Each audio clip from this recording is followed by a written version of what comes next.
Assalamualaikum warahmatullahi wabarakatuh ya. Jumpa lagi saudaraku Jumat Wage ya, dimanapun Anda berada. Menanggapi komentar saudara kita, Jumat Wage ujiannya bukan main parah ya.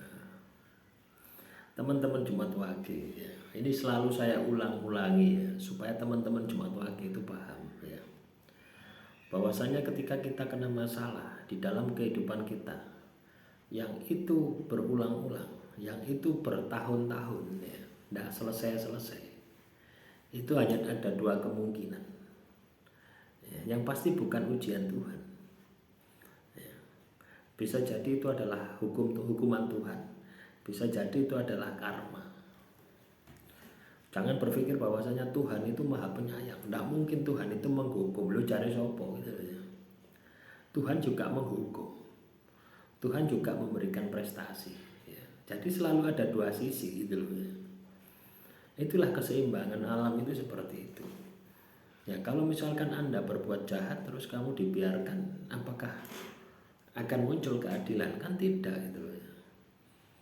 Makanya teman-teman Jumat Wage ya, ketika Anda terkena masalah yang tidak ada ujungnya ya, itu Anda teliti lagi ya. Jangan melihat keluar. Kalau Anda melihat keluar, Anda tidak akan ketemu ya. Anda tidak akan ketemu dengan masalah Anda, itu tidak akan ketemu. Tapi kalau Anda melihat ke dalam, pasti Anda akan ketemu dengan masalah Anda ya. Itu bedanya di situ ya. Makanya ketika kita ini kena masalah ya, kita kena masalah yang tidak ada ujungnya ya, kita kena masalah yang tidak ada ujungnya, itu bisa jadi hukuman Tuhan, bisa jadi karma. Hukuman Tuhan itu mutlak, pasti ada. Karma itu juga mutlak, pasti ada. Siapa yang tidak pernah berbuat dosa? Tidak hanya weton Jumat Wage, weton yang lain pun juga sama gitu ya. Nah, kebetulan yang komentar ini adalah Jumat Wage gitu ya. Makanya saya bahas di sini gitu ya. Contoh hukuman Tuhan ya. Ya. Kamu melakukan riba misalkan ya, atau menipu orang misalkan, menipu ya, riba lah, paling gampangnya riba. Kamu pinjam uang di bank, di koperasi ya, terus kamu itu mau nyaur utang ya, itu awal-awalnya lancar ya, 1 bulan 2 bulan lancar, bulan ke-6 tidak bisa bayar, tiba-tiba kamu di PHK. Itu bukan ujian Tuhan, tapi itu hukuman Tuhan atas kamu melakukan riba gitu. Tapi orang itu tidak sadar, orang itu pakai pukul rata gitu. Orang itu pakai pukul rata bahwasanya masalah yang dia hadapi ya, semua masalah yang dia hadapi itu adalah ujian Tuhan. Akhirnya apa ya, tidak ketemu solusinya, tidak ketemu. Coba kamu sadar dari awal bahwasanya masalahmu itu adalah hukuman Tuhan misalkan, terus kamu melakukan pertobatan ya, masalahmu pasti selesai gitu ya. Tidak akan berlarut-larut ya. Nah ini pentingnya ya, pentingnya kita itu memiliki kesadaran diri itu seperti itu ya. Pentingnya kita itu memiliki kesadaran diri itu, karena ketika Anda ini sadar diri, wah itu luar biasa. Kamu akan tahu ya, kamu akan tahu masalah apa yang menimpa dirimu, itu kamu pasti akan tahu ya. Dan kamu akan tahu solusinya ya. Coba kamu pikirkan ya teman-teman Jemaat Wage, ketika kamu kena hukuman Tuhan, itu kamu akan dikasih tahu perbuatan dosa apa ya, perbuatan dosa apa yang kamu lakukan sehingga Tuhan itu marah sama kamu gitu. Sehingga Tuhan itu menghukum, itu akan dikasih tahu, akan terus muncul.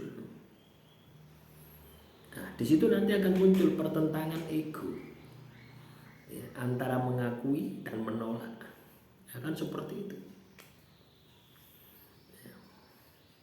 Nah, ketika kamu sadar bahwasannya masalahmu itu adalah hukuman Tuhan, kamu tobati. Nah, itu kan sudah penebusan dosa gitu. Artinya kamu dikasih kesempatan sama Tuhan untuk menebus dosa. Sehingga ketika kamu nanti kembali kepada Tuhan dalam kondisi yang sudah suci, sudah fitrah. Jadi berpikirlah positif seperti itu. Itu kalau hukuman Tuhan. Kalau karma itu akan muncul ya, orang yang pernah kamu tipu atau kamu sakiti gitu. Loh ya, akan muncul wajah orang itu dan tidak akan pernah habis. Dan orang yang kamu sakiti itu akan tahu keadaanmu ketika keadaanmu hancur. Tuhan akan kasih tahu. Ini bukan katanya ya. Saya juga mengalami sendiri. Saya ngalami sendiri menjalani karma, saya ngalami sendiri yang terzolimi gitu loh ya. Jadi dua hal ini sudah saya pelajari ya. Jadi rumusnya seperti itu, akan muncul ya, gambaran wajah orang yang pernah kamu sakiti itu akan muncul. Karma ini tidak bisa dihilangkan ya, kan ada ruat diri untuk memutus karma ya, telek PT ya, lek karma itu bisa diputus. Karma itu harus dijalani sampai selesai ya. Memang berat, karma itu berat teman-teman ya, karena orang yang Anda sakiti, orang yang Anda zalimi itu menderita bertahun-tahun, tidak cuma setahun 2 tahun ya, bisa 10 tahun 15 tahun ya. Loh iya, saya dulu ketika tersakiti ya, nah ini jadi curhat ya, tidak curhat ya, tapi ini sebagai pelajaran ya. Saya pernah tersakiti itu 2000 berapa itu, saya butuh waktu kurang lebih itu 2007 ya, 2007 sampai 2011,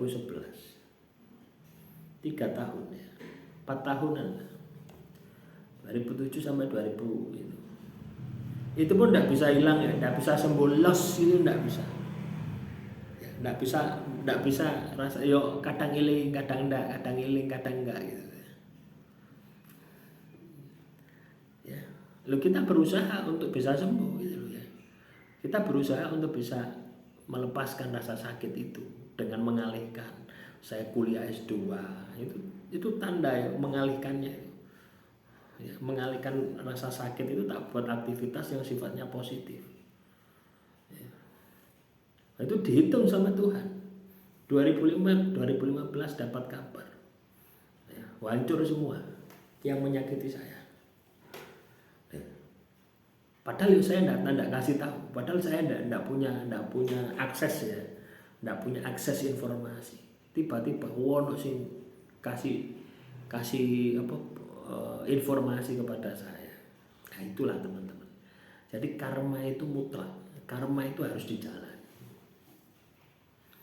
ya. Bukan karma leluhur ya, tapi karmamu sendiri, akibat dari tindakanmu sendiri ya. Karma orang tua bukan ya. Ada juga karma orang tua, ada ya. Misalkan orang tuamu itu melakukan pesugihan ya, terus kamu menikmati hasilnya, maka kamu akan kecipratan menanggung deritanya. Nah, jadi seperti itu ya. Jadi di dunia ini ya, kita ini harus hati-hati. Tidak semua masalah yang kita hadapi itu adalah ujian Tuhan. Ketika masalahmu adalah ujian Tuhan ya, kamu ya, dari ciri-ciri ujian Tuhan, kamu sudah berada di jalan Tuhan. Ibadahmu kencang, tirakatmu kencang, kelakuanmu apik, dan kamu tidak sambat kena masalah itu baru ujian Tuhan. Dan itu pun 1001 ya. Nah, semoga bisa dipahami ya. Nah, silahkan ya teman-teman Jemaat Wakil, kalau ada pertanyaan tulis saja di kolom komentar ya. Jadi seperti itu ya teman-teman ya. Ketika kita kena masalah tidak ada ujungnya ya. Ketika kita kena masalah tidak ada ujungnya, ya itu bisa jadi itu ya. Kita harus paham ya. Kita harus paham, kita harus menyadari. Demikian saudaraku Jemaat Wakil, semoga materi ini bisa membangkitkan motivasi ya teman-teman Jemaat Wakil untuk bisa mengenal diri Anda sendiri lebih baik daripada sebelum-sebelumnya. Akhirul kalam, wassalamualaikum warahmatullahi wabarakatuh ya. Tetap semangat ya. Salam rahayu, rahayu, rahayu.